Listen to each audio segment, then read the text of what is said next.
안녕하세요, 여러분.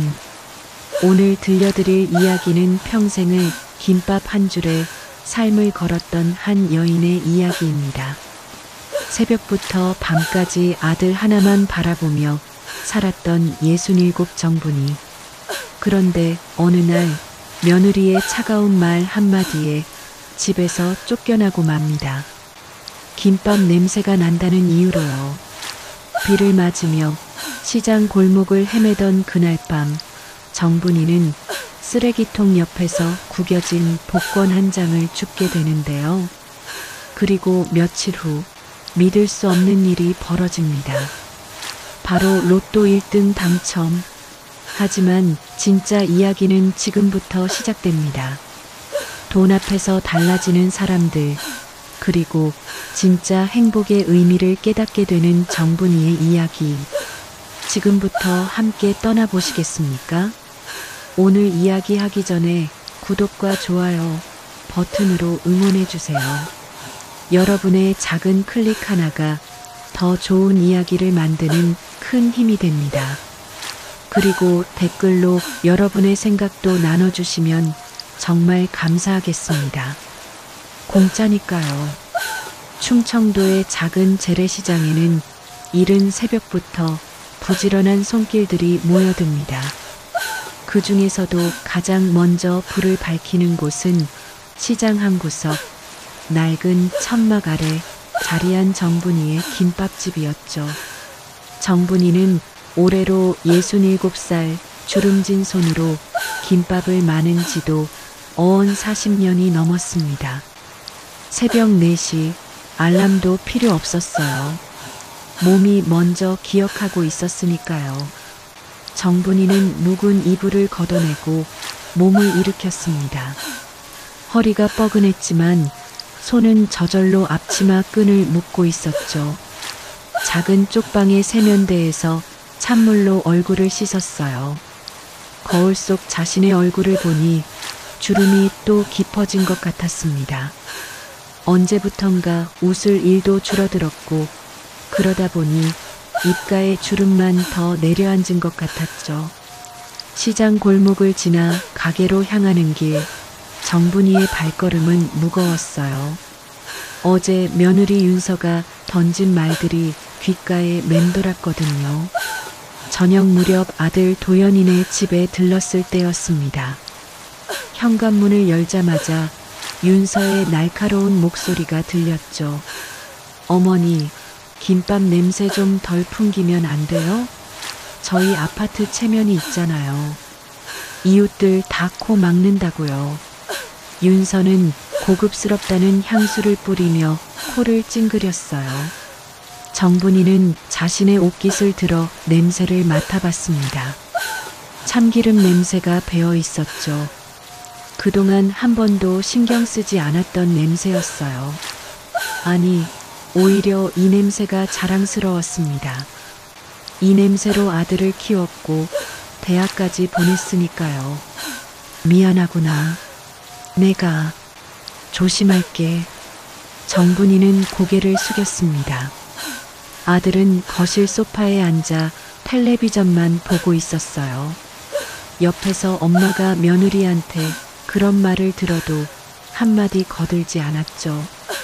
정분이는 가슴이 철렁 내려앉는 걸 느꼈습니다. 도연아, 저녁은 먹었니? 네, 먹었어요. 어머니는 가보세요. 피곤하시죠? 차갑게 돌아온 대답이었어요. 정분이는 현관문을 나서며 뒤를 돌아봤습니다. 아들은 여전히 텔레비전만 보고 있었고, 며느리는 주방에서 와인 잔을 닦고 있었죠. 그 순간 정분이는 깨달았습니다. 자신은 이제 이 집에서 환영받지 못하는 사람이 되어버렸다는 거리요. 가게 문을 열자 익숙한 참기름 냄새가 코끝을 자극했습니다. 정분이는 큰 냄비에 물을 올리고 당근을 씻기 시작했어요. 칼질 하나하나에도 세월이 묻어 있었죠. 당근은 가늘게, 시금치는 한 뼘 길이로, 단무지는 적당한 두께로, 손님들이 정분이네 김밥이 제일 맛있다고 말할 때면 가슴이 뿌듯했습니다. 하지만 요즘은 그 뿌듯함도 잠깐, 며느리의 말들이 자꾸만 떠올랐어요. 쌀을 씻고 밥을 짓고 재료를 손질하는 동안에도 정분이의 손은 멈추지 않았습니다. 시금치를 데쳐서 참기름에 묻히고 당근은 소금 간을 해서 살짝 볶아냈죠. 달걀은 노른자와 흰자를 나눠서 지단을 붙였어요. 이 모든 과정이 기계처럼 정확했습니다. 40년을 매일같이 반복한 일이었으니까요. 분이야, 또 새벽부터냐? 옆가게 춘자 아줌마가 말을 건넸습니다.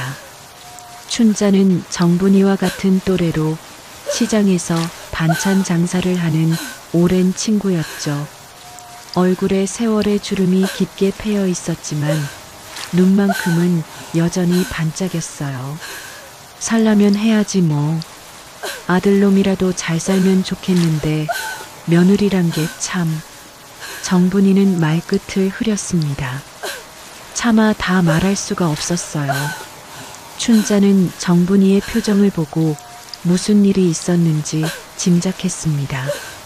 며느리가 또 뭐라 했대? 춘자가 걱정스러운 목소리로 물었어요. 어제 집에 갔더니 말이야. 내 몸에서 김밥 냄새 난다고 아파트 체면이 있으니 조심하래. 정분이의 목소리가 떨렸습니다.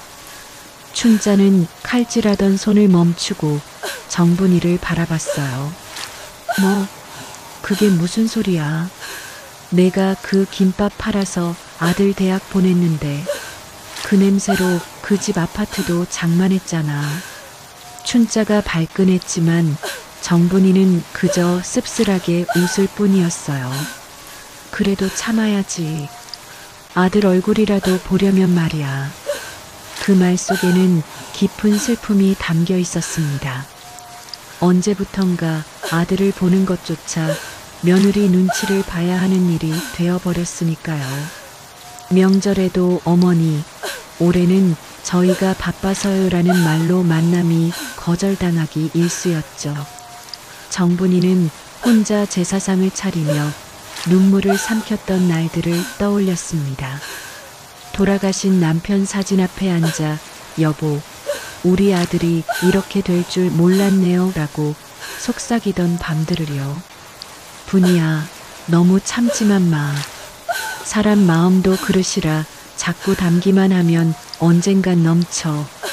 춘자의 말이 가슴에 와닿았지만 정분이는 그저 고개만 끄덕였어요. 엄마라는 이름으로 참는 것이 당연하다고 생각했으니까요. 오전 6시가 되자 시장이 본격적으로 깨어나기 시작했습니다. 정분이의 가게 앞으로도 사람들이 하나둘 모여들었어요. 이모, 김밥 2줄이요. 단무지 많이 넣어주세요. 이모, 오늘도 맛있겠네요. 여기 김밥이 제일이에요. 손님들의 말 한마디 한마디가 정분이에게는 위로였습니다. 적어도 이곳에서만큼은 자신이 필요한 사람이었으니까요. 정분이는 손님 하나하나에게 정성껏 김밥을 말아주었죠. 김 위에 밥을 얇게 펴고 재료를 정갈하게 올린 뒤 참기름을 살짝 바른 손으로 돌돌 말아냈습니다. 그 손길에는 40년의 세월이 녹아 있었어요. 이모, 김밥 하나만 줘도 배부르고 마음까지 든든해요. 단골 손님의 말에 정분이는 미소 지었습니다. 하지만 그 미소 뒤에는 깊은 외로움이 숨어 있었죠. 점심시간이 지나고 오후가 되자 손님 발길이 뜸해졌어요. 정분이는 가게 앞 의자에 앉아 다리를 주물렀습니다. 아침부터 서 있느라 종아리가 퉁퉁 부어올랐죠. 휴대전화를 꺼내 아들에게 문자를 보냈어요. 도연아, 엄마야. 이번 주 일요일에 시간 되니? 된장찌개 끓여줄게. 한참을 기다렸지만 답장은 오지 않았습니다. 정분이는 한숨을 내쉬며 전화기를 내려놓았어요. 어쩌면 답장이 오지 않는 게 더 나을지도 몰랐습니다. 바빠서요라는 차가운 답변보다는요. 해가 기울기 시작했어요. 정분이는 가게 정리를 시작했습니다. 남은 재료들을 냉장고에 넣고 도마를 씻고 김밥 말던 자리를 닦아냈죠. 마지막으로 앞치마를 벗어 걸었습니다. 오늘도 하루가 끝나가고 있었어요. 춘자가 옆가게 문을 닫으며 말했습니다. 분이야, 오늘 저녁은 내가 국밥 살게. 같이 먹자. 아니야, 괜찮아. 나 집에 가서 라면 끓여 먹을래. 라면은 무슨, 같이 먹자니까. 혼자 먹으면 체해. 춘자가 정분이의 팔을 잡아 끌었어요. 정분이는 더 이상 거절하지 않았습니다. 혼자 쪽방에 돌아가서 텅 빈 식탁 앞에 앉는 것보다는 춘자와 함께 따뜻한 국밥 한 그릇을 나누는 게 나았으니까요. 시장 골목을 걸으며 정분이는 하늘을 올려다봤어요. 저녁 노을이 시장 위로 붉게 물들고 있었습니다. 아름다운 풍경이었지만 정분이의 마음만큼은 차갑게 얼어붙어 있었죠.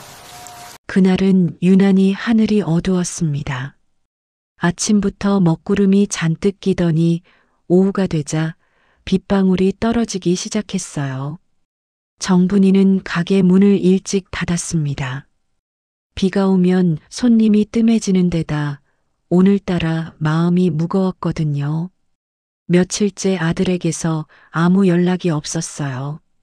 문자도 전화도 없었습니다. 직접 가봐야겠다. 정분이는 마음을 굳히고 시장 구석 과일 가게에서 사과 한 봉지를 샀어요. 아들이 좋아하는 부사였죠. 그리고 비닐봉지에 김밥 몇 줄을 싸서 들고 버스를 탔습니다. 창밖으로 빗줄기가 거세지고 있었어요. 아들네 아파트는 신도시에 있었습니다.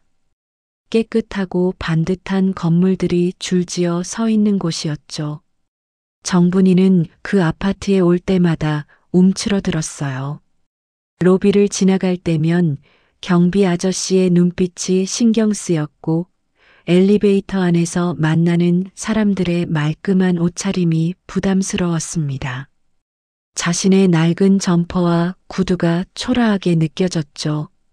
15층에서 내려 초인종을 눌렀어요. 한참을 기다려도 대답이 없었습니다. 정분이는 다시 한번 초인종을 눌렀죠. 그제야 문이 열렸습니다.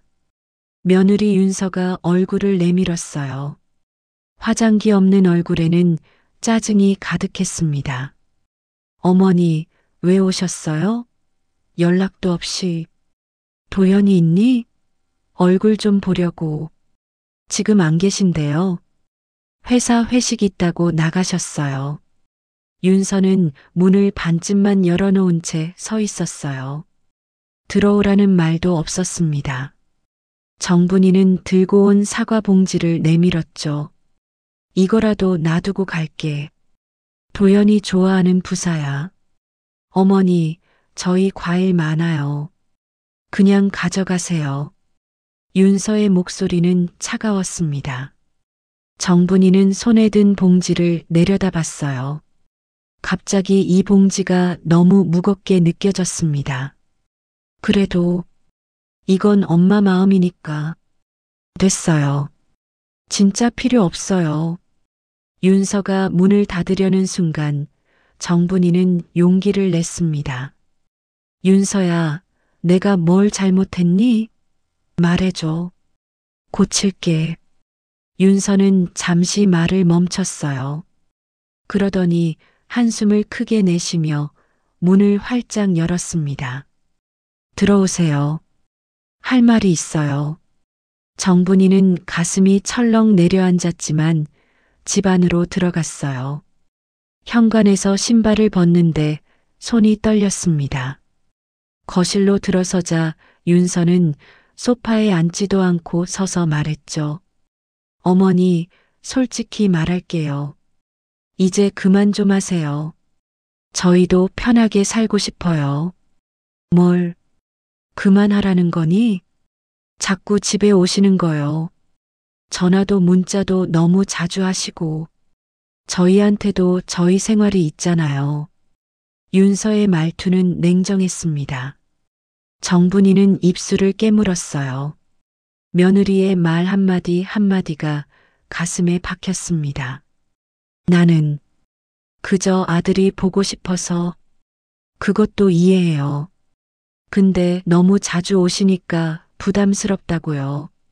솔직히 어머니 오시면 김밥 냄새 나고 목소리 크시고 저희 친구들 초대하기도 눈치 보여요. 정분이는 숨이 막혔습니다. 자신이 그렇게까지 방해가 되는 존재였던 걸까요? 며느리의 차가운 눈빛을 보니 더 이상 할 말이 없었어요. 미안하다. 내가 몰랐구나. 어머니, 화내는 거 아니에요. 그냥 좀 거리를 두고 살자는 거예요. 어머니도 어머니 인생 사시고 저희도 저희 인생 살고요. 그때 현관문이 열리는 소리가 들렸습니다. 아들 도연이가 들어왔어요. 회식이 있다던 말은 거짓이었던 거죠. 도연이는 어머니를 보자 깜짝 놀란 표정을 지었습니다. 엄마, 왜 왔어? 도연아? 정분이는 아들을 보자 눈물이 핑 돌았어요. 하지만 참았습니다. 울면 안 된다고 생각했죠. 도연아, 너도 그렇게 생각하니? 엄마가 너희한테 방해가 되니? 도연이는 아내를 힐끗 쳐다봤습니다. 그리고는 고개를 숙였어요. 한참을 망설이던 도연이가 입을 열었습니다. 어머니, 윤서 말이 맞아요. 잠시 친정에 계세요. 저희도 신혼인데 좀 적응할 시간이 필요해요. 그 말을 듣는 순간 정분이의 세상이 무너지는 것 같았습니다. 친정이라니. 정분이에게 친정은 이미 오래전에 사라진 곳이었어요. 부모님은 모두 돌아가셨고 오빠는 연락이 끊긴 지 10년도 넘었습니다. 친정이라는 말은 그저 어디든 여기가 아닌 곳으로 가라는 뜻이었죠. 도연아, 엄마한테 친정이 어딨니? 너도 알잖아. 그럼 어머니 쪽방이라도 있잖아요. 거기 계세요. 저희 좀 내버려 두세요. 도연이의 목소리에는 짜증이 섞여 있었습니다. 정분이는 아들의 얼굴을 물끄러미 바라봤어요.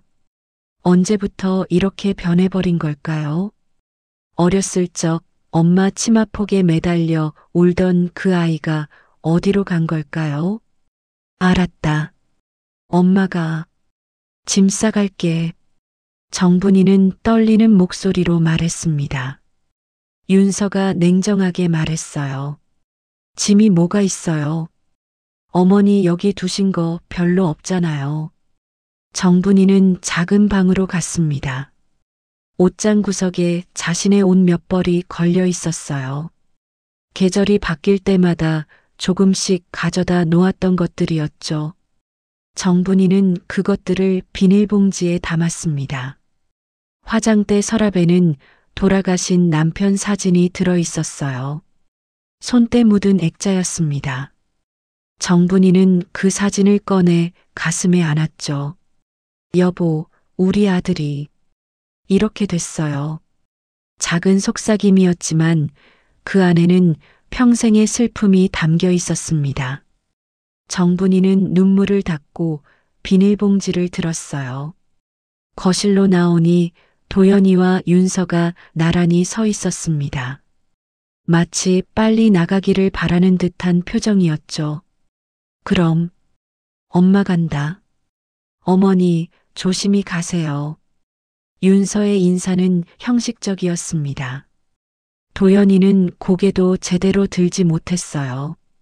정분이는 현관문을 열고 나섰습니다. 뒤돌아보니 문이 곧바로 닫혔어요. 찰칵하는 소리가 등 뒤에서 들렸습니다. 정분이는 엘리베이터에 탔습니다. 거울에 비친 자신의 모습이 보였어요. 주름진 얼굴에 눈가가 붉게 충혈되어 있었죠. 비닐봉지 하나 달랑 들고 있는 자신이 너무나 초라해 보였습니다. 밖으로 나오니 비가 억수같이 쏟아지고 있었어요. 우산도 없었습니다. 정분이는 그냥 비를 맞으며 걷기 시작했죠. 빗물이 머리카락을 적시고 옷깃을 적시고 온몸을 적셨습니다. 차가운 빗물이었지만 정분이는 개의치 않았어요. 오히려 비가 눈물을 가려주는 것 같아서 다행이었습니다. 내가 낳은 자식이 이렇게 날 버리는구나. 정분이의 가슴속에서 비명이 터져 나왔지만 입 밖으로는 나오지 않았어요. 그저 묵묵히 걸을 뿐이었습니다. 버스 정류장을 지나치고 낯선 골목을 지나쳤죠. 발이 가는 대로 걸었습니다. 한참을 걷다 보니 익숙한 풍경이 보였어요. 재래시장의 불빛이었습니다. 천막들 사이로 새어나오는 노란 불빛이 빗속에서 번지고 있었죠. 정분이는 그 불빛을 향해 천천히 걸었습니다. 적어도 저곳에서는 자신을 아는 사람들이 있었으니까요. 자신을 필요로 하는 곳이 있었으니까요. 시장 골목에 들어서자 빗소리가 천막에 부딪히는 소리가 요란했습니다. 정분이는 자신의 가게 앞에 섰어요. 닫혀있는 셔터를 바라보며 한참을 서 있었습니다. 비에 젖은 몸이 부들부들 떨렸지만 정분이는 움직이지 않았어요. 갈 곳이 없었습니다. 돌아갈 집도 기댈 사람도 없었죠. 분이야, 너 왜 이래?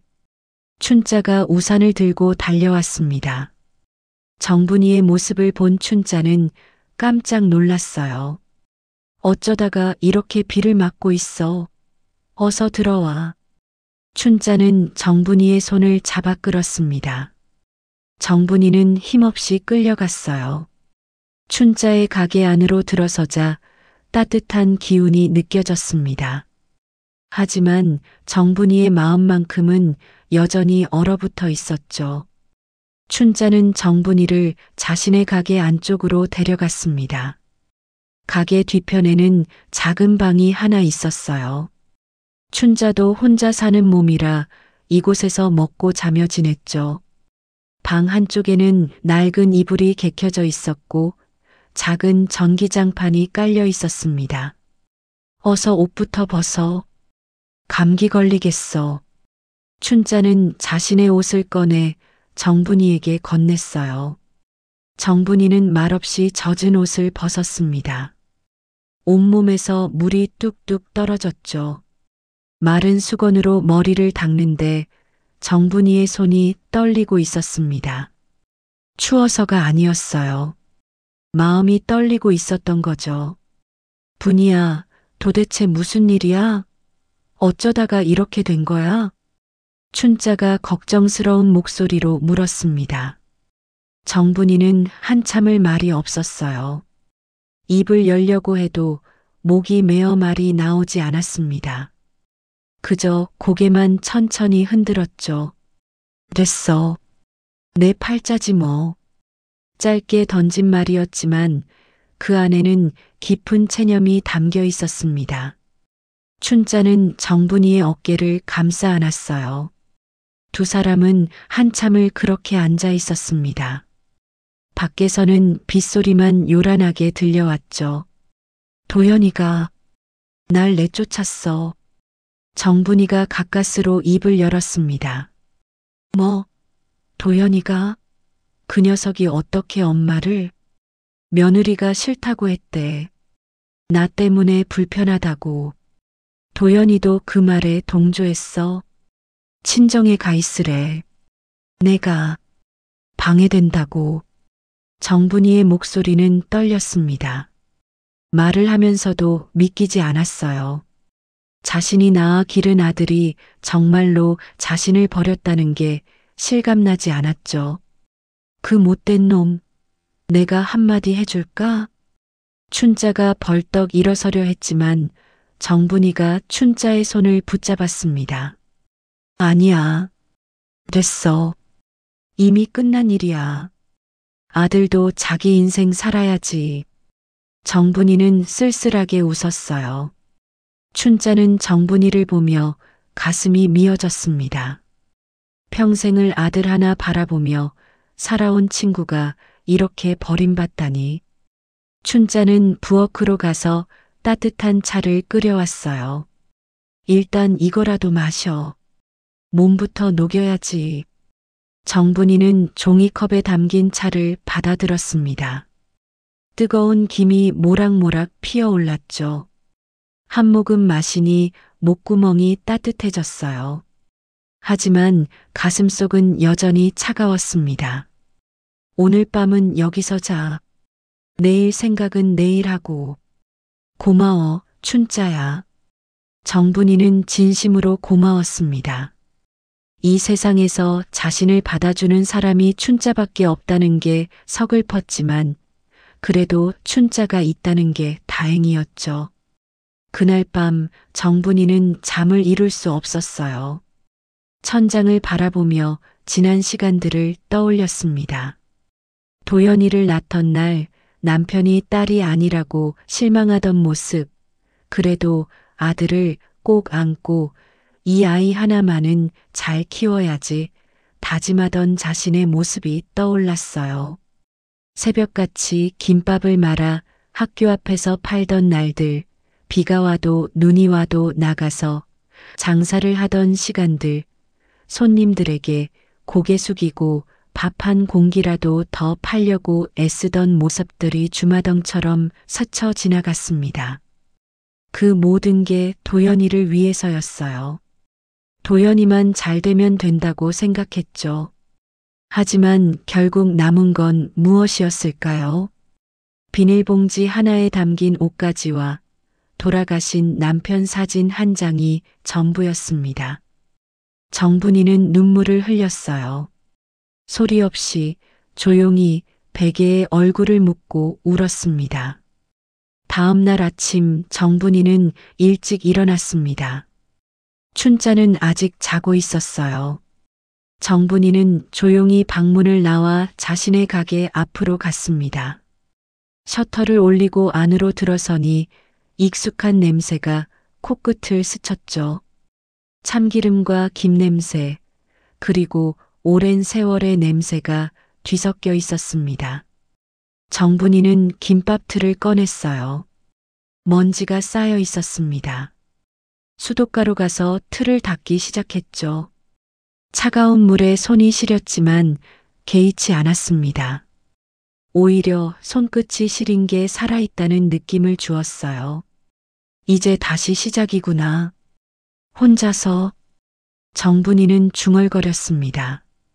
김밥 틀을 닦으면서 앞으로의 일들을 생각했어요. 쪽방에 돌아가서 다시 혼자 살아야 했습니다. 새벽마다 일어나 김밥을 말고 손님을 맞이하고 저녁이면 혼자 라면을 끓여 먹는 삶으로 돌아가야 했죠. 그래도 살아야지. 죽을 수는 없으니까. 정분이는 담담하게 말했습니다. 김밥 틀을 다 닦고 나서 주변을 정리하기 시작했어요. 쓰레기통 옆에 버려진 박스들을 치우다가 구겨진 종이 한 장이 눈에 들어왔습니다. 정분이는 그것을 집어들었어요.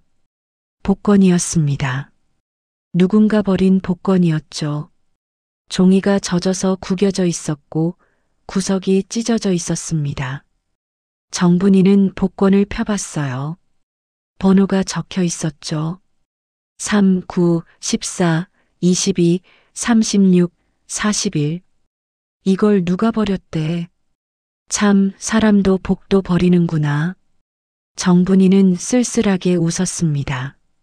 복권을 버린 사람이나 자신이나 별반 다를 게 없었어요. 둘 다 뭔가를 포기한 사람들이었으니까요. 누군가는 복권에 대한 기대를, 정분이는 가족에 대한 기대를 버렸죠. 정분이는 복권을 다시 버리려다가 멈췄습니다. 왜 그랬는지 모르겠지만 버릴 수가 없었어요. 그냥 주머니에 넣었습니다. 이유는 없었어요. 그저 무심코 넣은 것뿐이었죠. 내 인생도 저 복권처럼 구겨졌네. 정분이는 주머니를 톡톡 두드리며 속삭였습니다. 함께 구겨진 복권과 자신의 인생이 겹쳐 보였죠. 누가 봐도 가치 없어 보이는 쓰레기 같은 존재들이었습니다. 춘자가 가게 앞으로 왔어요. 분이야, 아침은 먹었어? 아니, 아직. 그럼 같이 먹자. 내가 콩나물국 끓였어. 두 사람은 춘자의 가게로 갔습니다.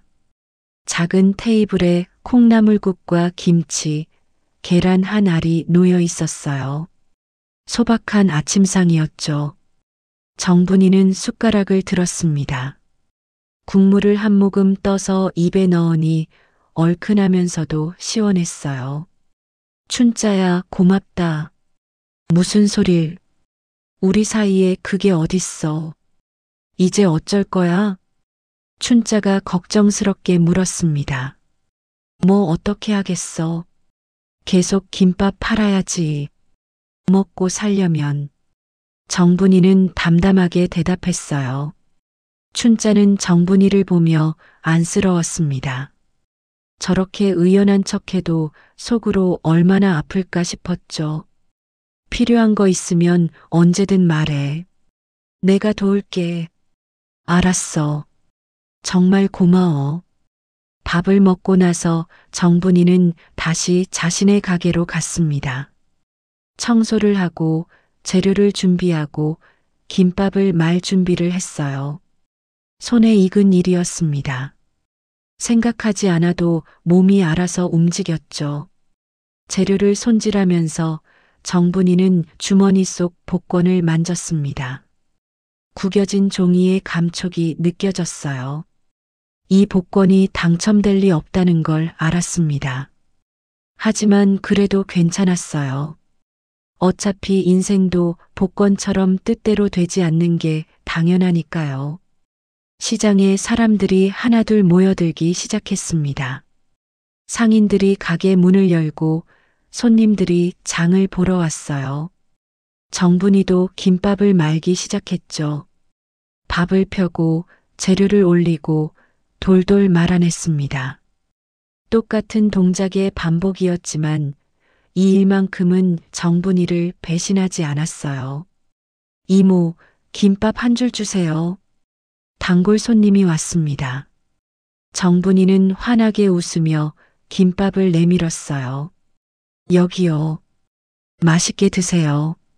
손님이 가고 나서 정분이는 천막 밖을 바라봤습니다. 하늘은 어제의 비가 거짓말처럼 개어 있었어요.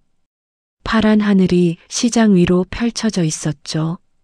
정분이는 깊게 숨을 들이마셨습니다. 그래, 하늘은 다시 개는구나. 내 인생도 언젠간 개겠지. 작은 중얼거림이었지만 그 안에는 살아가겠다는 의지가 담겨 있었습니다. 정분이는 다시 김밥을 말기 시작했어요. 주머니 속 복권은 그대로 있었죠. 구겨진 채로, 잊혀진 채로, 하지만 버려지지는 않은 채로 말입니다. 며칠이 흘렀습니다. 정분이는 다시 일상으로 돌아왔어요. 아니, 돌아왔다기보다는 버텨내고 있었다는 표현이 맞을 거예요. 새벽마다 일어나 김밥을 말고 손님을 맞이하고 저녁이면 쪽방으로 돌아가는 생활이 반복됐습니다. 아들에게서는 아무 연락이 없었어요. 전화도 문자도 없었죠. 정분이는 더 이상 먼저 연락하지 않았습니다. 연락한다 한들 무슨 소용이 있겠어요. 토요일 저녁이었습니다. 정분이는 가게 문을 닫고 춘자와 함께 시장 골목의 포장마차로 갔어요. 둘이서 소주 한 병을 나눠 마시기로 했죠. 요즘 들어 정분이는 가끔 술이 필요했습니다. 취해야 잠들 수 있었거든요. 분이야, 요즘 밥은 제대로 먹고 있어? 춘자가 걱정스럽게 물었습니다. 정분이는 며칠 사이 더 야위어 보였어요. 볼이 푹 꺼지고 눈가에 그늘이 짙어졌죠. 먹고 있어. 걱정 마. 정분이는 대충 둘러댔습니다. 사실 요즘은 밥맛이 없었어요. 억지로 라면이나 김밥 한 줄로 끼니를 때우고 있었죠. 입맛이 없었지만 살아야 했으니까 먹긴 먹었습니다. 포장마차 안은 따뜻했어요. 김이 모락모락 나는 어묵 국물과 부글부글 끓는 된장찌개 냄새가 뒤섞여 있었습니다. 벽에 걸린 텔레비전에서는 주말 예능 프로그램이 나오고 있었죠. 정분이는 소주잔을 들었어요. 목구멍으로 넘어가는 술이 쓰디스럽습니다. 요새 손님은 어때? 춘자가 물었습니다. 그럭저럭. 먹고 살 만큼은 되지 뭐. 정분이는 담담하게 대답했어요. 사실 요즘 손님이 조금 줄었습니다. 시장 건너편에 분식집이 새로 생겨서 손님들이 그쪽으로 빠져나갔거든요. 하지만 춘자를 걱정시키고 싶지 않아서 괜찮은 척했죠. 소주 한 병을 거의 다 비웠을 무렵 포장마차 텔레비전 화면이 바뀌었습니다. 저녁 뉴스 시간이었어요. 앵커가 밝은 표정으로 말했습니다. 이번 주 로또 추첨 시간입니다. 많은 분들이 기다리셨죠? 정분이는 무심코 화면을 바라봤어요. 로또 추첨이라니 관심도 없었습니다. 평생 복권 같은 건 사본 적도 없었죠. 그런 게 될 리가 없다고 생각했으니까요. 하지만 오늘따라 화면에서 눈을 뗄 수가 없었어요. 왜 그랬는지 모르겠습니다. 그냥 멍하니 바라보고 있었죠. 이번 주 당첨 번호를 발표하겠습니다. 화면에 기계가 나왔습니다. 공들이 빙글빙글 돌고 있었어요. 정분이는 물컵을 들어 물을 한 모금 마셨습니다. 목이 말랐거든요. 화면에서 첫 번째 공이 튀어나왔어요. 첫 번째 번호 3번입니다. 정분이는 멍하니 바라봤습니다. 갑자기 며칠 전 주운 복권이 떠올랐어요. 주머니에 넣어둔 그 구겨진 복권 말이죠. 정분이는 무심코 앞치마 주머니를 뒤졌습니다. 손에 구겨진 종이가 만져졌어요. 꺼내서 펴봤습니다. 복권이었습니다. 번호가 적혀 있었죠. 첫 번째 번호는 3이었어요. 정분이는 화면을 다시 봤습니다. 두 번째 공이 나오고 있었어요. 두 번째 번호 9번. 정분이의 심장이 쿵 하고 뛰었습니다. 복권을 보니 두 번째 번호도 9였어요. 우연일까요? 정분이는 손이 떨리기 시작했습니다. 세 번째 번호 14번입니다. 14. 복권의 세 번째 번호도 14였어요. 정분이는 숨을 멈췄습니다. 이게 무슨 일일까요? 세 개가 연달아 맞다니. 춘자야. 정분이가 떨리는 목소리로 불렀지만 춘자는 옆 테이블 손님과 이야기를 나누고 있었어요. 정분이의 목소리는 소란스러운 포장마차 안에 묻혀버렸죠. 네 번째 번호 22번. 정분이는 복권을 보며 숨이 막혔습니다.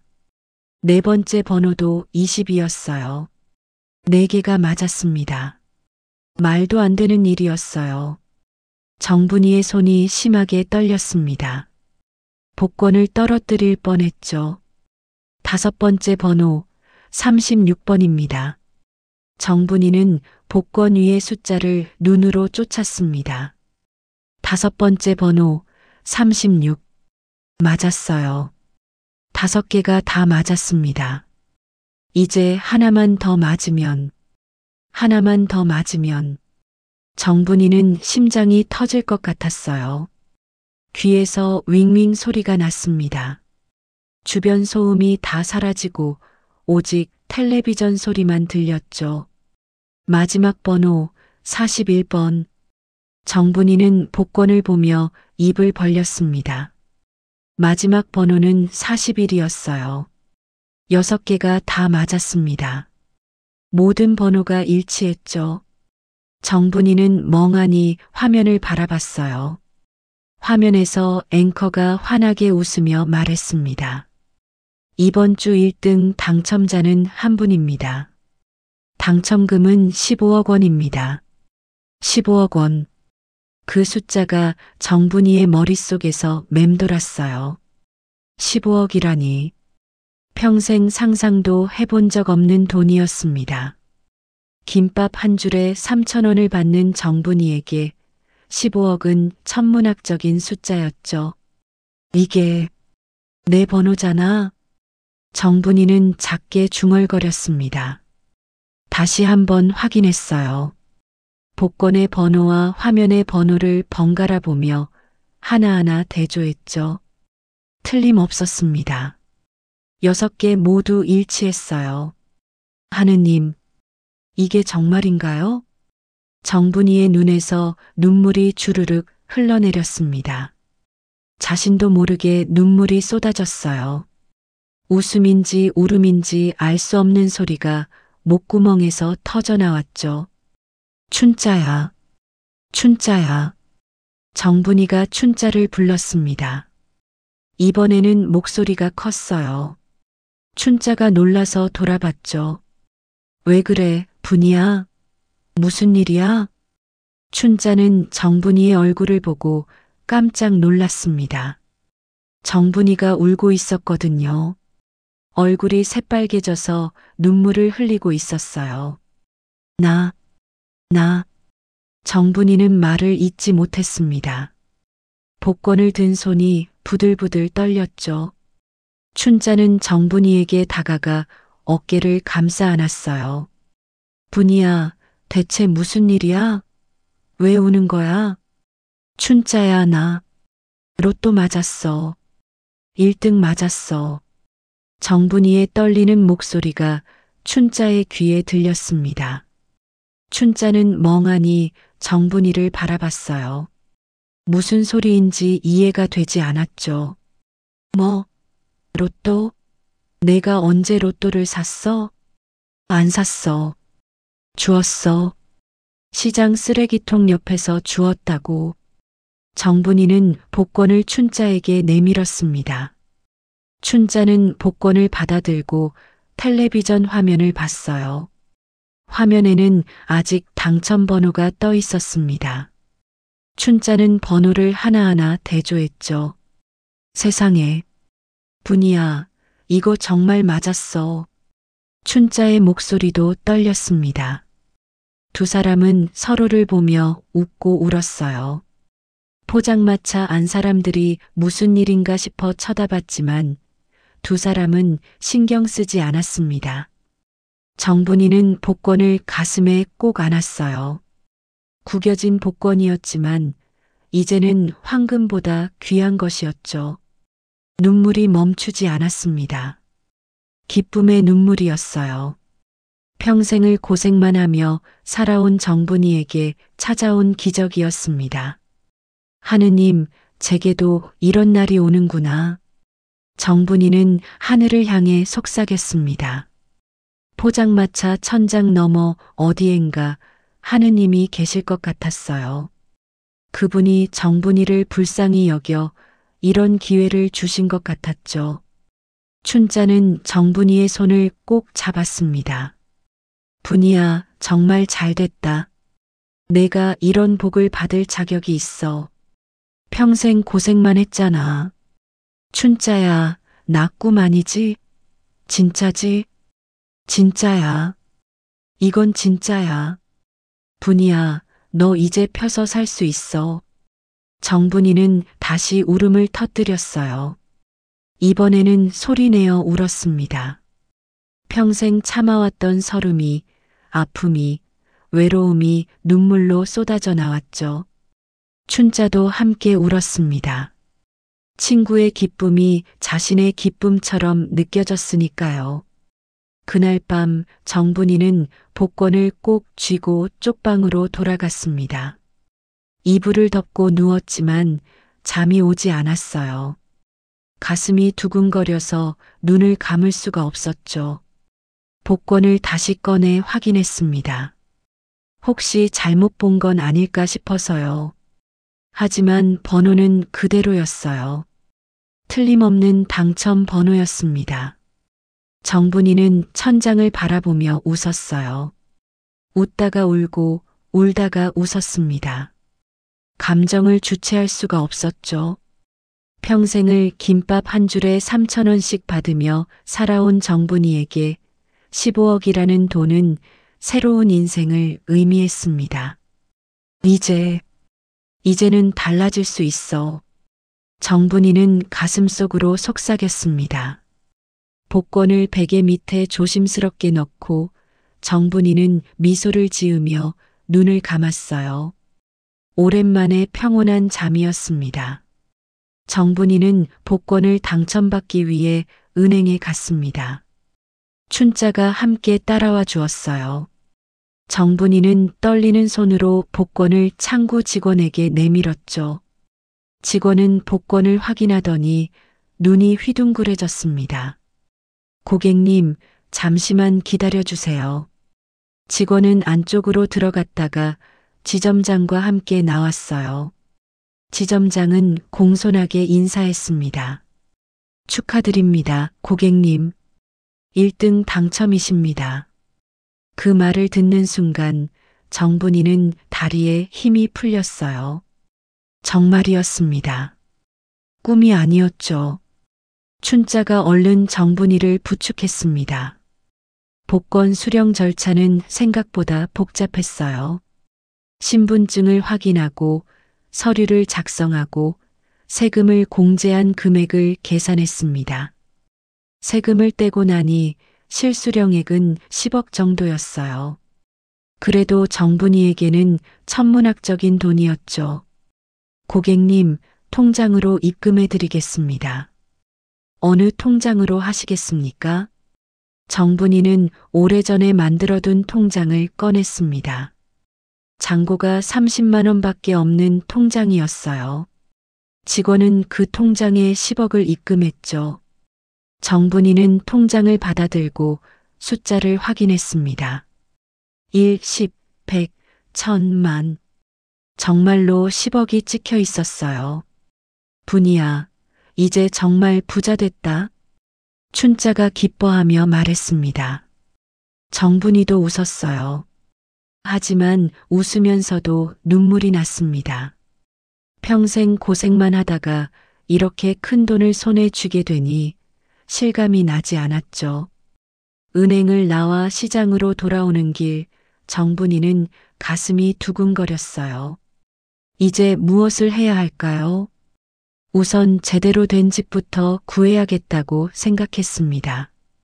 더 이상 좁은 쪽방에서 살고 싶지 않았어요. 며칠이 지났습니다. 정분이는 조용히 집을 알아보기 시작했어요. 부동산을 돌아다니며 작은 빌라를 보러 다녔죠.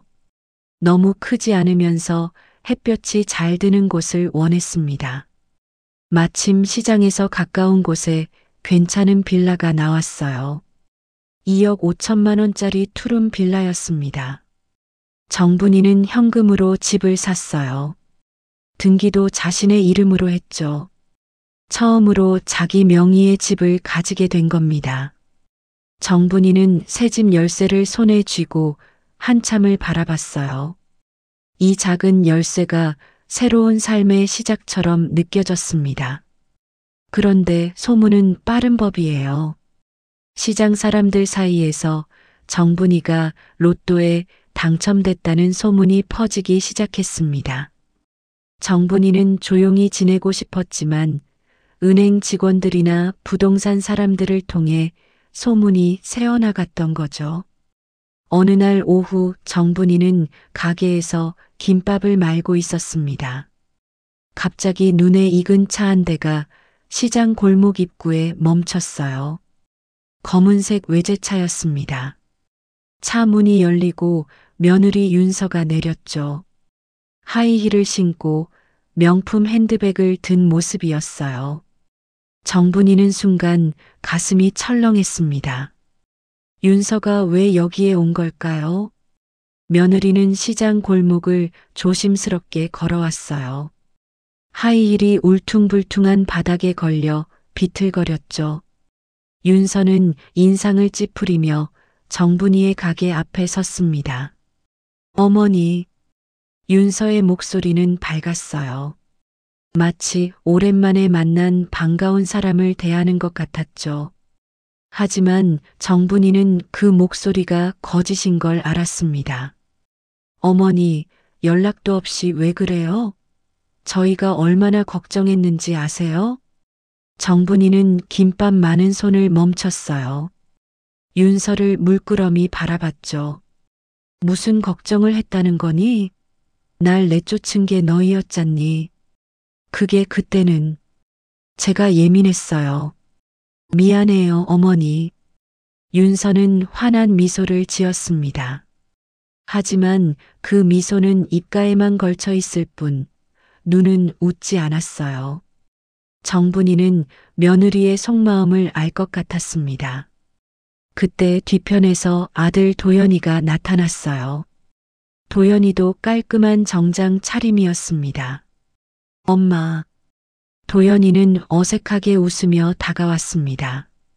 정분이는 아들을 보니 가슴이 아팠어요. 저렇게 찾아온 이유가 뻔했으니까요. 어머니, 집에 다시 오세요. 외로우시잖아요. 그리고 아버지 제사도 고지고요. 도연이의 말에 정분이는 씁쓸하게 웃었습니다. 제사라니. 작년 제사 때는 바쁘다며 오지도 말라고 했던 사람들이었어요. 제사는 내가 알아서 지낼게. 너희는 신경 쓰지 마. 정분이의 목소리는 차가웠습니다. 도연이는 당황한 표를 지었죠. 엄마, 화났어? 그때 일은 정말 미안해. 우리가 잘못했어. 로또 얘긴 누가 했니? 정분이가 조용히 물었습니다. 순간 윤서의 환한 미소가 굳어졌어요. 도연이도 입을 다물었죠. 정적이 흘렀습니다. 어머니, 그게... 윤서가 말끝을 흐렸어요. 정분이는 며느리를 똑바로 쳐다봤습니다. 소문 들었지? 내가 로또 당첨됐다는 거. 그래서 온 거지? 어머니, 오해예요. 저희가 그런 사람들인 줄 아세요? 윤서는 억울한 표정을 지었지만 정분이는 속지 않았습니다. 어머니, 우리가 가족이잖아요. 가족끼린 같이 써야죠. 저희가 어머니 모실게요. 좋은 요양원도 알아볼 수 있고요. 요양원이라는 말에 정분이는 피식 웃음이 나왔어요. 결국 돈을 손에 넣고 자신은 요양원으로 보내겠다는 속셈이었죠. 윤서야, 아직도 내가 바보인 줄 아니? 정분이의 목소리에 힘이 실렸습니다. 윤서는 순간 당황했어요. 어머니가 로또 당첨되기 전엔 날 집에서 내쫓았잖니. 김밥 냄새 난다고, 아파트 체면 구긴다고. 그러더니 이제 와서 가족이라고? 같이 쓰자고? 도연이가 끼어들었습니다. 엄마, 그건 오해야. 우리가 진심으로. 닥쳐. 정분이의 목소리가 커졌어요. 시장 사람들이 슬쩍슬쩍 쳐다봤죠. 정분이는 평생 큰 소리를 낸 적이 없었습니다. 하지만 지금은 달랐어요. 너는 내 아들이지만 이제 내 아들이 아니야. 날 버린 순간 넌 이미 자식이기를 포기한 거야. 도연이는 얼굴이 하얗게 질렸어요. 정분이는 다시 김밥을 말기 시작했습니다. 돌아가. 다시는 내 앞에 나타나지 마. 너희가 원하는 건 엄마가 아니라 돈이잖아. 어머니, 정말 오해해요. 윤서가 목소리를 높였지만 정분이는 쳐다보지도 않았어요. 그래, 이제야 알겠다. 돈 냄새는 피보다 진하구나. 정분이는 잔잔히 웃었습니다. 그 웃음 속에는 서글픔과 깨달음이 담겨 있었어요. 피를 나눈 가족이라 해도 돈 앞에서는 변한다는 걸 깨달은 겁니다. 윤서는 화가 난 표정으로 돌아섰어요. 하이힐 소리를 요란하게 내며 차로 향했죠. 도연이는 한참을 서 있다가 작게 말했습니다. 엄마, 미안해. 하지만 정분이는 대답하지 않았습니다. 도연이도 결국 차에 올라탔어요. 검은색 차는 시장 골목을 빠져나갔습니다.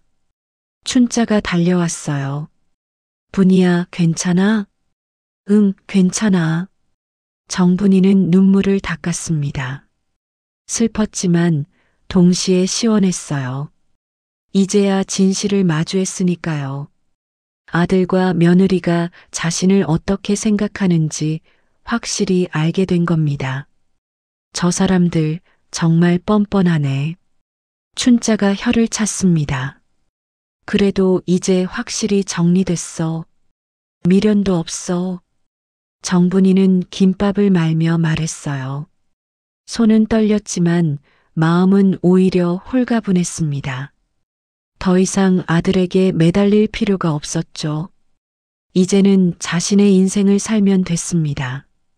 그날 저녁 정분이는 새로 산 빌라로 이사를 했어요.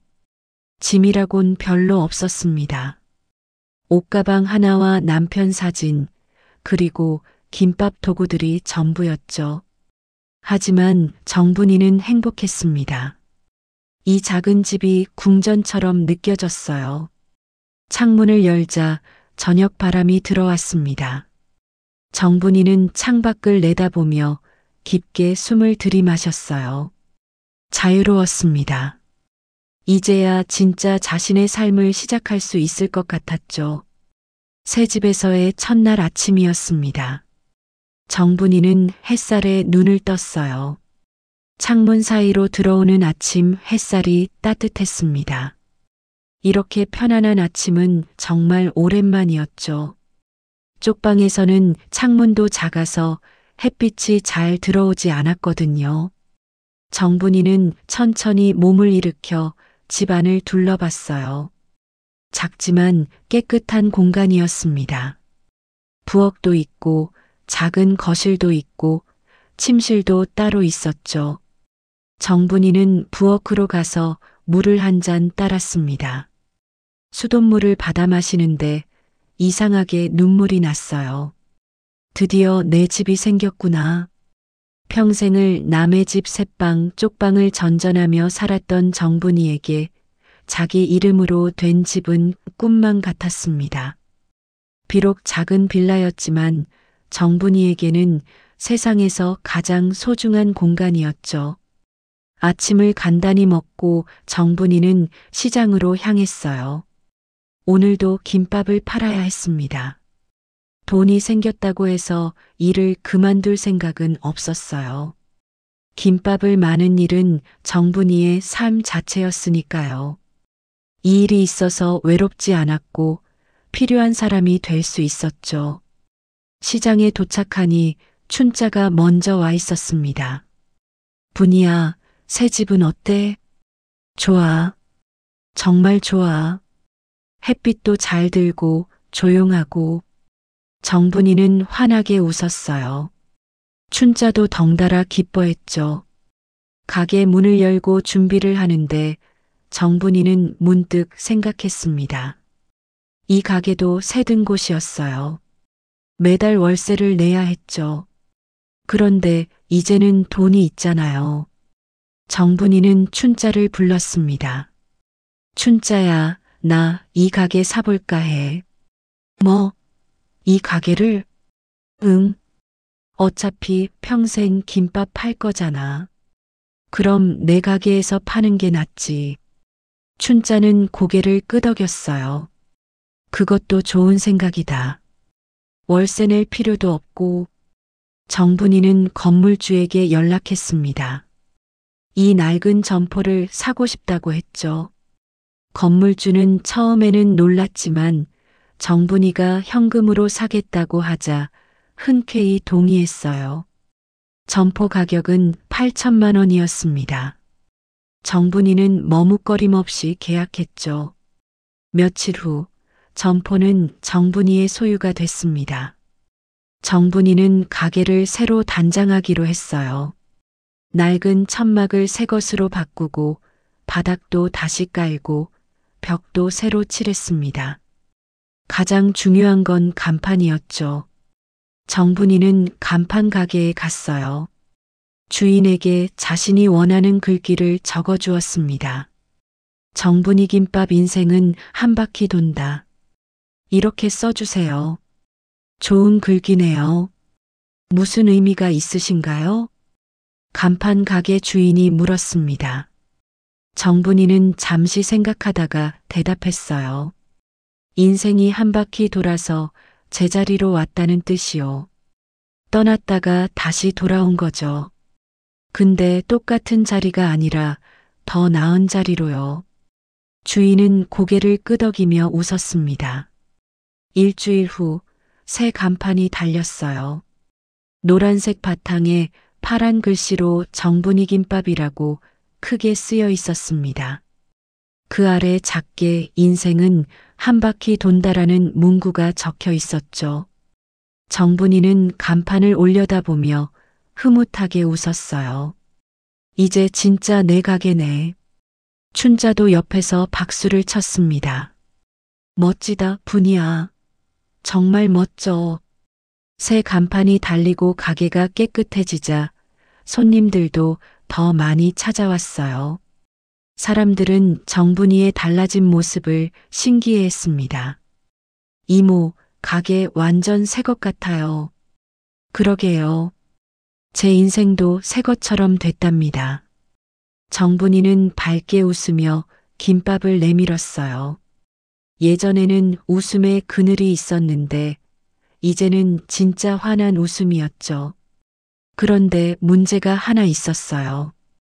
아들과 며느리가 계속 전화를 걸어왔던 겁니다. 하루에도 서너 번씩 전화가 왔죠. 처음에는 무시했지만 너무 집요하게 걸어와서 정분이는 전화번호를 바꿔버렸습니다. 그러자 이번에는 시장으로 직접 찾아왔어요. 하지만 정분이는 만나주지 않았습니다. 가게 문을 닫아버리거나 춘자에게 부탁해서 없다고 말하게 했죠. 어느 날은 며느리 윤서가 또 찾아왔습니다. 이번에는 눈물까지 흘리며 애원했어요. 어머니, 제발 한 번만 만나주세요. 저희가 잘못했어요. 하지만 정분이는 냉정했습니다. 돌아가세요. 할 말 없어요. 어머니, 저희도 어려워요. 집도 경매 넘어갈 것 같고 도연이 회사도 힘들고. 그 말에 정분이는 피식 웃었어요. 그래서 내 돈을 노리는 거잖아요. 나한테 의지하려고. 어머니, 이제 그만하세요. 당신들이 선택한 거잖아요. 날 버린 게 당신들이고. 정분이는 가게 셔터를 내려버렸습니다. 윤서는 한참을 밖에 서 있다가 결국 돌아갔어요. 춘자가 걱정스럽게 물었습니다. 분이야, 괜찮아? 그래도 아들인데. 괜찮아. 이미 마음 정리 다 했어. 정분이는 담담하게 대답했어요. 사실 처음에는 마음이 흔들렸습니다. 아무리 그래도 아들인데 며느리인데 하는 생각이 들었죠. 하지만 이제는 달랐어요. 정분이는 깨달았습니다. 사람이 돈 앞에서 어떻게 달라지는지를요. 춘자야, 사람이 돈 앞에 달라질 줄 몰랐냐? 나도 이젠 내 인생 산다. 정분이의 목소리에는 결연함이 담겨 있었어요. 춘자는 정분이의 어깨를 다독였습니다. 잘 생각했어. 내 인생 살아. 넌 그럴 자격이 있어. 저녁이 되자 정분이는 가게 문을 닫고 집으로 향했어요. 새 집으로 가는 길은 기분이 좋았습니다. 이제는 돌아갈 곳이 있었으니까요. 따뜻한 방이 기다리고 있었죠. 집에 도착해서 저녁을 간단히 먹었습니다. 혼자 먹는 밥이지만 외롭지 않았어요. 오히려 편안했죠. 아무도 눈치 볼 필요가 없었고 김밥 냄새가 난다고 뭐라 할 사람도 없었습니다. 저녁을 먹고 정분이는 소파에 앉았어요. 텔레비전을 켜니 주말 드라마가 나오고 있었습니다. 정분이는 드라마를 보며 생각에 잠겼어요. 이제 진짜 내 인생이 시작됐구나. 평생을 남을 위해 살았습니다. 남편을 위해, 아들을 위해, 며느리 눈치를 보며 살았죠. 하지만 이제는 달랐어요. 자신을 위해 사는 거였습니다. 휴대전화가 울렸어요. 모르는 번호였습니다. 정분이는 전화를 받지 않았죠. 아마 도연이가 다른 번호로 거는 것 같았어요. 정분이는 전화기를 무음으로 설정했습니다. 창밖을 보니 달이 떠 있었어요. 둥근 보름달이었습니다. 정분이는 창가에 서서 달을 바라봤죠. 예전에는 달을 보면 쓸쓸했는데 이제는 평온했습니다. 여보, 보고 있어요? 나 이제 잘 살 거예요. 정분이는 하늘 위 어딘가에 있을 남편에게 속삭였습니다. 남편이 살아 있었다면 뭐라고 했을까요? 아마 수고했소. 이제 편히 지내요라고 했을 것 같았어요. 정분이는 침대에 누워 눈을 감았습니다. 포근한 이불 속에서 몸이 녹아드는 것 같았어요. 더 이상 추운 쪽방이 아니었습니다. 따뜻한 내 집이었죠. 내일도 김밥 팔러 가야지. 손님들이 기다릴 거야. 정분이는 미소 지으며 잠들었어요. 꿈속에서도 웃고 있었습니다. 오랜만에 악몽 없는 밤이었죠. 평온하고 따뜻한 밤이었습니다. 다음 날 아침 정분이는 상쾌하게 일어났어요. 새 옷을 꺼내 입었습니다. 요즘은 옷도 몇 벌 샀거든요. 너무 비싼 건 아니지만 깔끔하고 단정한 옷들이었죠. 거울을 보니 예전과는 다른 자신이 보였어요. 표정이 밝아졌고 얼굴에 생기가 돌았습니다. 시장으로 가는 길 정분이는 가벼운 발걸음으로 걸었어요. 새 간판이 걸린 자신의 가게를 볼 생각에 기분이 좋았죠. 가게 앞에 도착하니 춘자가 기다리고 있었어요. 분이야, 오늘 참 밝아 보인다. 그래. 기분이 좋아서 그래. 두 사람은 웃으며 가게 문을 열었습니다. 새로운 하루가 시작됐어요. 정분이의 새로운 인생이 펼쳐지고 있었죠. 이제 정분이는 누구한테도 기대지 않고 누구한테도 밀리지 않는 삶을 살 거였습니다. 진짜 자신의 인생을 사는 거였죠. 한 달이 지났습니다. 정분이는 새로운 일상에 완전히 적응했어요. 아침마다 자신의 집에서 일어나 시장으로 출근하고 저녁이면 다시 집으로 돌아왔죠. 규칙적이고 평온한 나날이었습니다. 아들과 며느리는 더 이상 찾아오지 않았어요. 전화도 뜸해졌죠. 정분이는 그게 다행이라고 생각했습니다. 어느 추운 겨울날 오후였어요. 시장에는 사람이 많지 않았습니다. 날씨가 추워서 손님들이 일찍 집으로 돌아간 거죠. 정분이는 가게 앞 의자에 앉아 호호 입김을 불며 손을 비비고 있었어요. 그때 익숙한 발소리가 들렸습니다. 정분이는 고개를 들었어요. 저 멀리서 한 남자가 걸어오고 있었죠. 초췌한 모습이었습니다. 가까이 다가오자 정분이는 깜짝 놀랐어요. 아들 도연이었습니다. 하지만 예전의 도연이가 아니었어요. 깔끔했던 정장은 구겨져 있었고 머리는 헝클어져 있었습니다. 얼굴은 수척했고 눈 밑에는 다크서클이 짙게 깔려 있었죠. 마치 며칠을 잠도 못 잔 사람 같았어요. 엄마. 도연이의 목소리는 떨렸습니다. 정분이는 말없이 아들을 바라봤어요. 가슴 한쪽이 아팠지만 표정은 굳게 유지했죠. 왜 왔니? 차가운 목소리였습니다. 도연이는 한 발짝 더 다가왔어요. 춘자가 옆가게에서 슬쩍 이쪽을 보고 있었습니다. 엄마 미안해요. 도연이의 눈에서 눈물이 흘러내렸어요.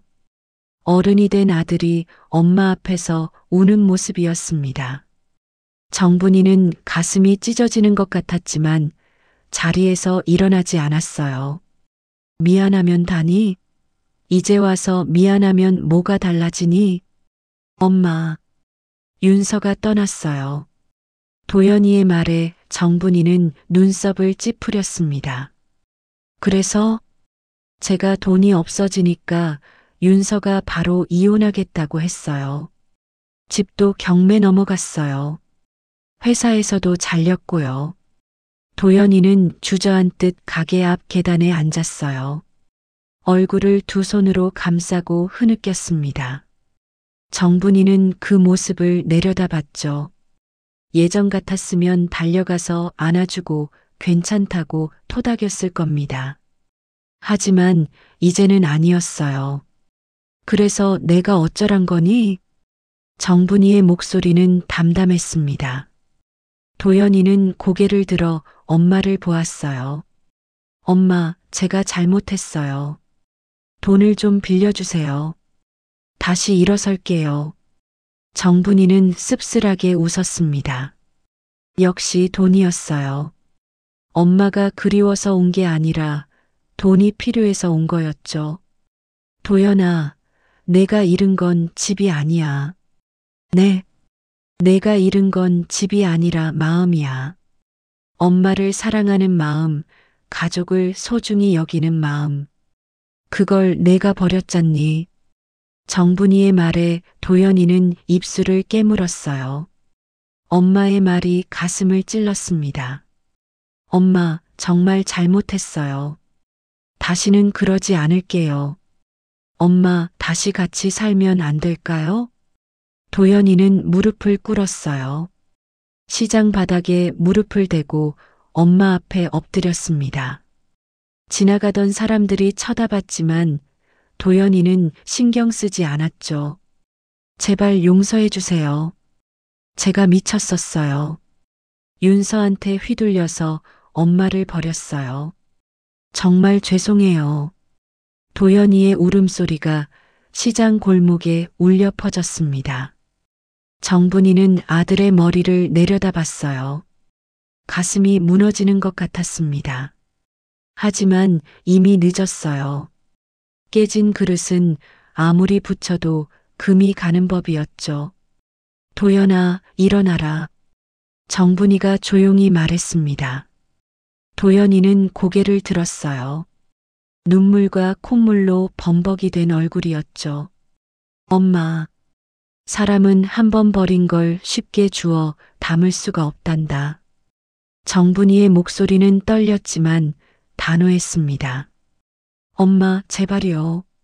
너도 이제 어른이잖니. 내가 한 선택의 결과를 내가 책임져야지. 내가 평생 내 뒤치다꺼리를 해줄 순 없어. 정분이는 가게 안으로 들어갔어요. 도연이는 그 뒤를 따라왔습니다. 엄마, 정말 잘못했어요. 한 번만 기회를 주세요. 기회는 이미 줬어. 내가 버렸지. 정분이는 도연이를 똑바로 쳐다봤습니다. 도연아, 너 엄마가 얼마나 외로웠는지 아니? 널 낳아서 키우느라 내 인생을 다 바쳤어. 내 아빠 돌아가시고 나서 혼자 널 대학까지 보냈단다. 새벽같이 일어나서 김밥 팔고 비 오나 눈 오나 시장 나가서 장사했어. 정분이의 목소리가 높아졌어요. 그렇게 키운 아들이 날 내쫓았어. 김밥 냄새 난다고, 아파트 체면 구긴다고. 그때 내 마음이 어땠는지 아니? 엄마, 넌 몰라. 내가 날 버렸을 때 내 마음이 얼마나 무너졌는지. 세상에서 가장 믿었던 사람한테 배신당한 기분이 어떤지 넌 몰라. 정분이의 눈에서 눈물이 흘러내렸습니다. 하지만 목소리는 흔들리지 않았어요. 그래서 난 이제 널 용서할 수 없어. 미안하지만 넌 이미 내 아들이 아니야. 엄마, 그렇게 말하지 마세요. 도연이가 소리쳤습니다. 하지만 정분이는 고개를 저었죠. 돌아가라. 내 인생은 내가 책임져. 내가 도와줄 생각 없어. 엄마, 정말 날 버리는 거예요? 도연이의 목소리는 절규에 가까웠습니다. 내가 누굴 버린대? 날 먼저 버린 건 너야. 정분이는 지갑을 꺼내 10,000원짜리 몇 장을 꺼냈어요. 도연이에게 내밀었습니다. 이거 가지고 밥이나 사 먹어라. 그리고 다시는 오지 마. 엄마. 도연이는 돈을 받지 않았어요. 그냥 엄마를 바라봤죠. 정분이는 도연이의 주머니에 돈을 밀어 넣었습니다. 이제 가라. 더 이상 할 말 없어. 정분이는 등을 돌렸어요. 더 이상 아들의 얼굴을 볼 수가 없었습니다. 보면 마음이 약해질 것 같았거든요. 엄마. 도연이가 다시 불렀지만 정분이는 대답하지 않았어요. 가게 안쪽으로 들어가서 셔터를 내리기 시작했습니다. 덜컹덜컹 셔터가 내려가는 소리가 울렸죠. 엄마, 제발, 제발이요. 도연이의 목소리는 점점 작아졌어요. 셔터가 완전히 내려가자 밖에서 우는 소리가 들렸습니다. 정분이는 셔터에 기대어 주저앉았어요. 눈물이 멈추지 않았습니다. 미안하다, 도연아. 하지만 엄마도 이제 내 인생을 살아야 해. 정분이는 가슴을 쥐어뜯었어요. 아팠습니다. 정말 아팠죠. 아들을 거절한다는 게 이렇게 힘든 일인 줄 몰랐어요. 하지만 해야 했습니다. 더 이상 이용당하고 싶지 않았으니까요. 한참을 그렇게 앉아 있다가 정분이는 천천히 일어났어요. 뒷문으로 나가 집으로 향했습니다. 걸으면서도 눈물이 멈추지 않았죠. 오늘은 정말 힘든 하루였습니다. 집에 돌아와서도 정분이는 밥을 먹을 수가 없었어요. 소파에 앉아 멍하니 벽을 바라봤습니다. 아들의 울음소리가 귓가에 맴돌았죠. 내가 너무 냉정한 걸까? 잠시 그런 생각이 들었어요. 하지만 고개를 저었습니다. 아니에요. 정분이는 옳은 선택을 한 거였습니다. 다시 아들을 받아준다면 또 같은 일이 반복될 테니까요. 정분이는 침대에 누워 천장을 바라봤어요. 오늘 밤은 잠들기 힘들 것 같았습니다. 가슴이 너무 아팠거든요. 하지만 견뎌야 했어요. 이게 진짜 자신을 위한 선택이니까요. 창밖으로 눈이 내리기 시작했습니다. 하얀 눈송이들이 조용히 떨어지고 있었어요. 정분이는 눈을 바라보며 작게 중얼거렸습니다. 미안하다, 도연아. 하지만 이제 우리 각자의 길을 가야 해. 눈물이 베개를 적셨지만 정분이는 후회하지 않았습니다. 힘들지만 옳은 선택이었으니까요. 이제 정분이는 정말로 혼자였습니다. 하지만 외롭지 않았어요. 자신을 지키는 것, 그게 가장 중요했으니까요. 겨울이 지나고 봄이 찾아왔습니다. 시장 골목에도 따뜻한 바람이 불어왔어요.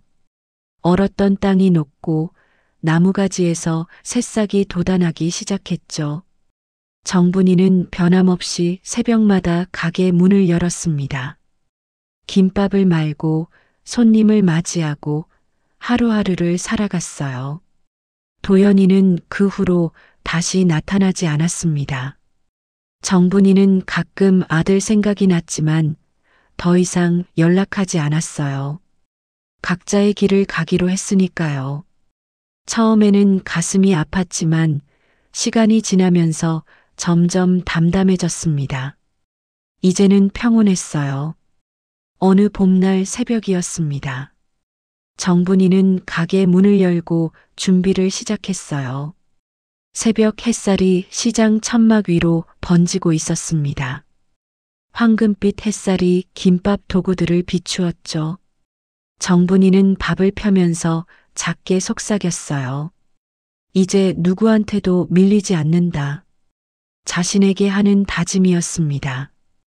더 이상 누구 눈치도 보지 않고 누구한테도 휘둘리지 않겠다는 약속이었죠. 정분이는 환하게 웃으며 김밥을 말았습니다. 손놀림이 여전히 능숙했어요. 분이야, 아침부터 기분 좋아 보이네. 춘자가 옆 가게에서 얼굴을 내밀었습니다. 정분이는 손을 흔들며 대답했어요. 봄이 와서 그래. 날씨가 참 좋지? 그러게. 겨울이 지나니 세상이 다 다르네. 춘자는 정분이를 보며 흐뭇하게 웃었어요. 요즘 정분이는 정말 달라 보였습니다. 표정도 밝고 목소리에도 힘이 있었죠. 예전에 움츠러든 모습은 온데간데 없었어요. 오전 내내 손님들이 찾아왔습니다.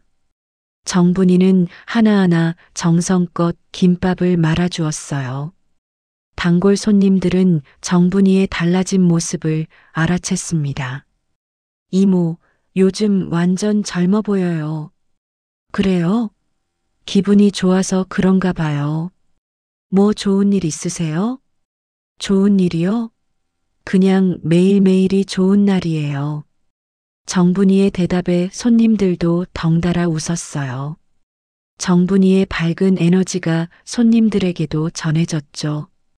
점심시간이 지나고 손님이 뜸해지자 춘자가 차 한 잔을 들고 왔습니다.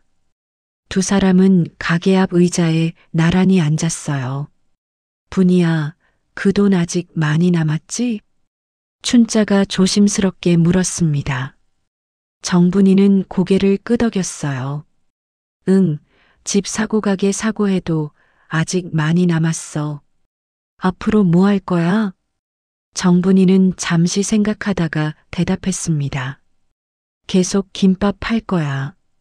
이게 내 인생이잖아. 돈이 있는데도 돈이 있다고 해서 내가 달라지는 건 아니잖아. 난 김밥 파는 정분이고 그게 좋아. 정분이는 환하게 웃었어요. 춘자는 정분이의 손을 꼭 잡았습니다. 그 돈 다 쓰면 어쩔 거야? 그땐 또 김밥 팔면 되지. 인생은 늘 다시 시작이야. 정분이의 말에 춘자는 고개를 끄덕였어요. 맞는 말이었습니다. 인생은 한 번으로 끝나는 게 아니라 계속해서 다시 시작하는 거였죠. 너 정말 강해졌다. 강해진 게 아니라 나를 찾은 거야. 진짜 나를. 정분이는 시장 골목을 바라봤어요. 사람들이 오가고 상인들이 물건을 팔고 아이들이 뛰어다니는 모습이 보였습니다. 평범한 일상이었지만 정분이에게는 그 모든 게 소중했어요.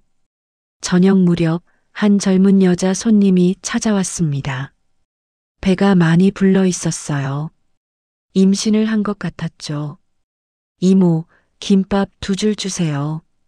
여기가 제일 맛있다고 남편이 그러더라고요.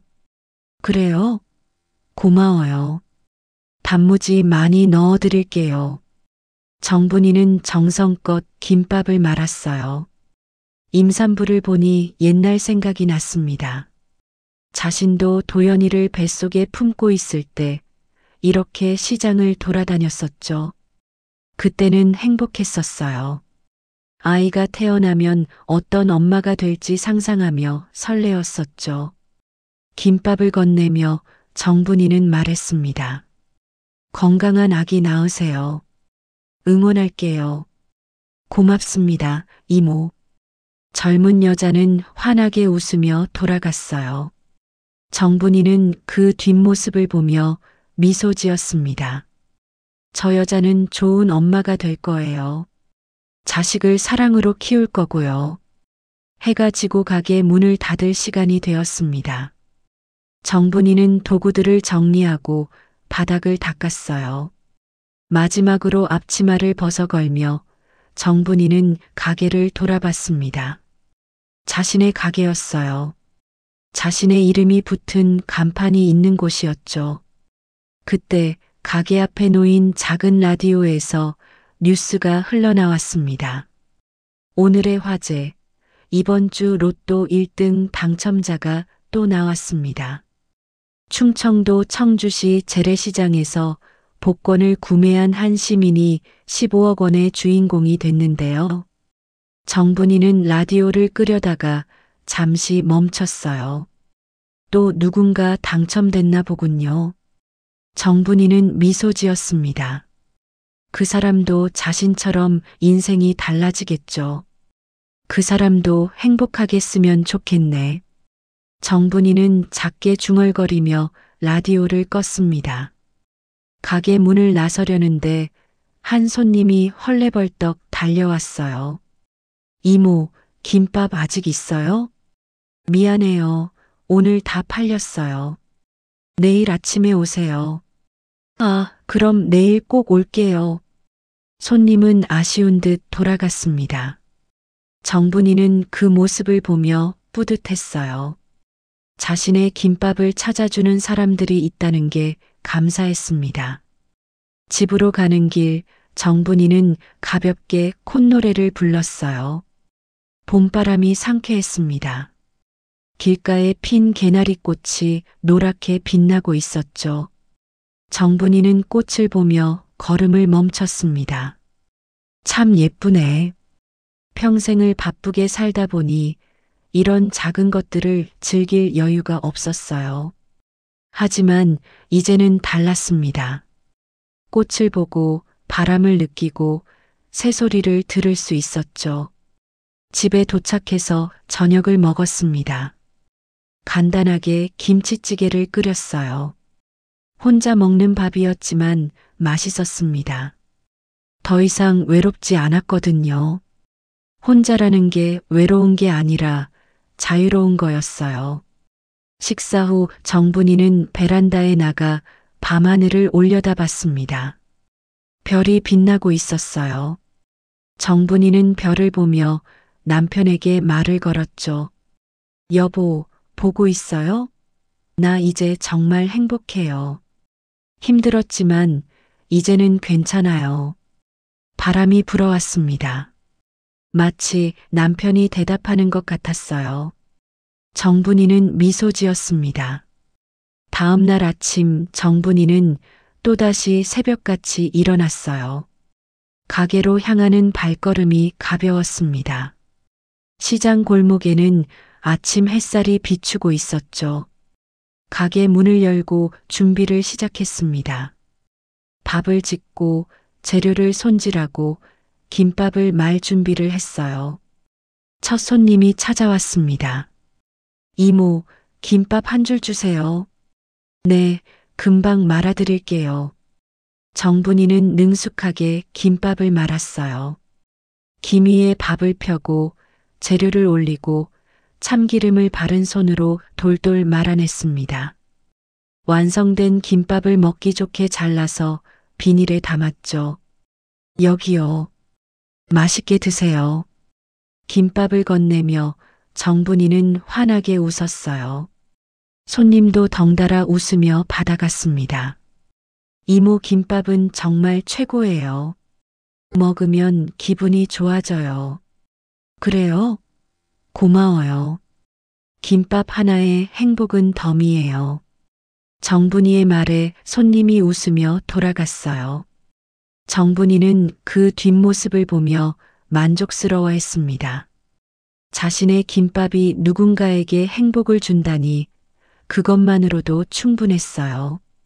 춘자가 옆 가게에서 손을 흔들었습니다. 분이야, 오늘도 화이팅. 응, 춘자야도. 두 사람은 웃으며 각자의 가게로 돌아갔어요.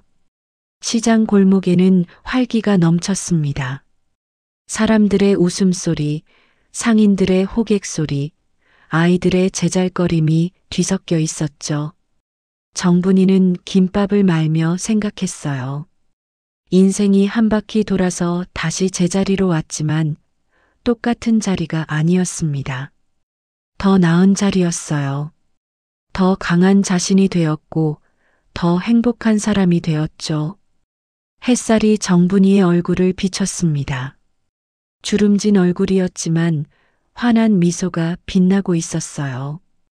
정분이는 오늘도 내일도 계속해서 김밥을 말 거예요. 그게 정분이의 삶이었고 정분이의 행복이었으니까요. 시장 골목에는 봄바람이 불어왔습니다. 겨울이 지나고 봄이 왔듯이 정분이의 인생에도 봄이 찾아온 거였어요. 따뜻하고 밝고 희망찬 봄이었습니다.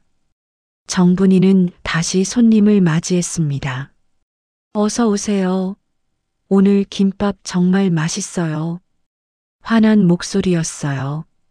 정분이의 새로운 하루가, 새로운 인생이 계속되고 있었습니다. 여러분, 오늘 정분이의 이야기는 여기까지입니다. 평생을 아들 하나만 바라보며 살았던 한 어머니가 결국 자신의 인생을 되찾게 된 이야기였습니다. 로또 당첨이라는 기적보다 더 큰 기적은 정분이가 스스로를 사랑하는 법을 배운 것이 아니었을까요? 돈 앞에서 달라지는 사람들의 모습을 보며 우리는 진짜 소중한 게 무엇인지 다시 한번 생각해 보게 됩니다. 피보다 진한 건 돈이 아니라 진심이어야 하지 않을까요? 정분이는 오늘도 시장 골목에서 김밥을 말고 있을 겁니다. 환한 미소로 손님들에게 김밥 하나에 행복은 덤이에요라고 말하면서요. 그 얼굴에는 더 이상 슬픔이 아닌 진짜 행복이 담겨 있을 것입니다. 인생은 한 바퀴 돌아 다시 시작됩니다. 넘어져도 버림받아도 다시 일어설 수 있습니다. 정분이처럼요. 오늘 이야기가 여러분의 마음에 작은 위로가 되었기를 바랍니다.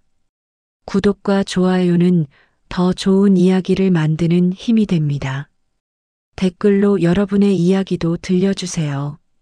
다음 이야기에서 또 만나요. 오늘도 들어주셔서 감사합니다.